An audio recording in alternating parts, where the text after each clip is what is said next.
qui devrait être c'est une personne qui est dans ces rites de sorcellerie, est-ce qu'elle doit toujours elle doit toujours être suivie sur le plan psychologique? Peut-être que la personne sait ce qu'elle fait. Vous savez qu'il y a d'autres qui gardent des corps pour les manger. Manger? Oui, il y a des gens qui mangent. Est-ce que c'est une information? C'est du cannibalisme. Ce n'est pas une information. Il y a des gens qui mangent la chair humaine. Au Cameroun? C'est pas... au Cameroun, oui. Ah bon? Oui, nous le savons. Vous connaissez les endroits? Je sais pas... Vous savez ce qui se passe dans l'information. Nous repassons la parole à Pierre Blériot-Niemek, cette fois-ci pour la dénonciation de ce matin. Parfait, ici on aurait pu avoir les images, mais elles sont horribles, d'une scène macabre.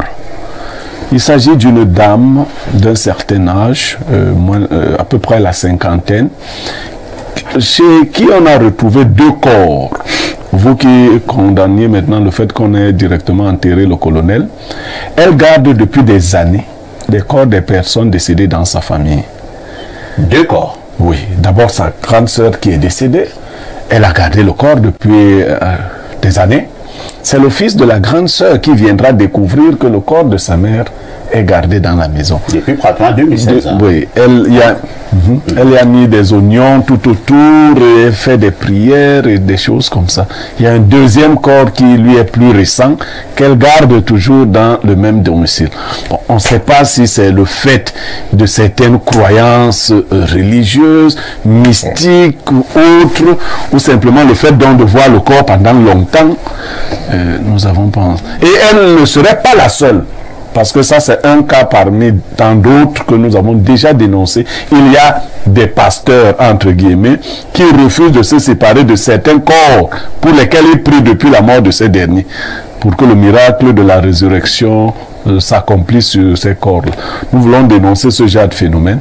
On avait d'ailleurs aussi le cas d'un homme qui a conservé le corps de sa femme décédée pendant des années dans leur chambre maritale.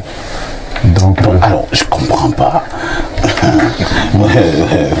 Tu dis que c'est moi qui voulais qu'on puisse voir les corps. Oui. Mais c'est pas ce que je n'ai pas dans qu'on garde les corps dans les jambes.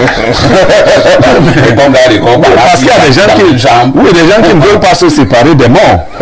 On ne comprend pas. Blériot, que faisons-nous en pareille circonstance lorsque nous avons des actes d'une telle gravité? Oui, mais l'État, lui, n'est pas là pour savoir en quoi vous croyez, forcément. Ça, c'est clair. Quand vous enfreignez les lois, l'État vous punit. Direct. Ceux qui manipulent les esprits peuvent se retrouver sous l'empire ou l'emprise de certains esprits très violents. Il y a un groupe d'esprits qu'on appelle lourds et lugubres, qui peuvent donc plonger un individu dans ce genre de conception. Il y en a même qui pensent qu'il doit vivre avec les morts. Oui. Et que cela leur donnerait une énergie particulière. Vous savez, quand quelqu'un commence à croire quelque chose, cela rentre dans sa représentation du monde. Cette femme ne voit pas le mal qu'elle a fait. Hein? Bon, mais nous, la société, nous disons que ce n'est pas bien.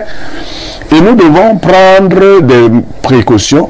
La dame a signalé un certain nombre de choses. Il y a quand même une petite négligence, pour ne pas dire une grande négligence. Un membre de la famille a disparu pendant des années. Il a fallu que ce soit son fils qui vit de l'autre côté, qui vienne pour qu'on découvre qu'il y a déjà un cimetière, mais dans lequel on n'enterre pas les gens. Peut-être qu'il y a quelque chose dans cette famille qu'on disait Fatouma. Peut-être c'est plus profond. Parce que là, c'est la première qui a disparu. Apparemment, c'était sa grande sœur. Maintenant, il y a eu une deuxième femme qui est encore morte, toujours membre de sa famille.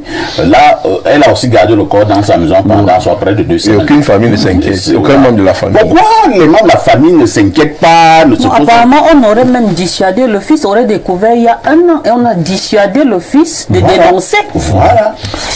Donc, ça veut dire quand même c'est une famille compliquée. Le domicile même. Est-ce que c'est un hôtel? C'est un domicile bizarre. C'est un domicile bizarre. Bon, mais on est là dans des pratiques totalement abjectes. On doit frapper, bien évidemment. Il faut faire attention. Merci Blériot.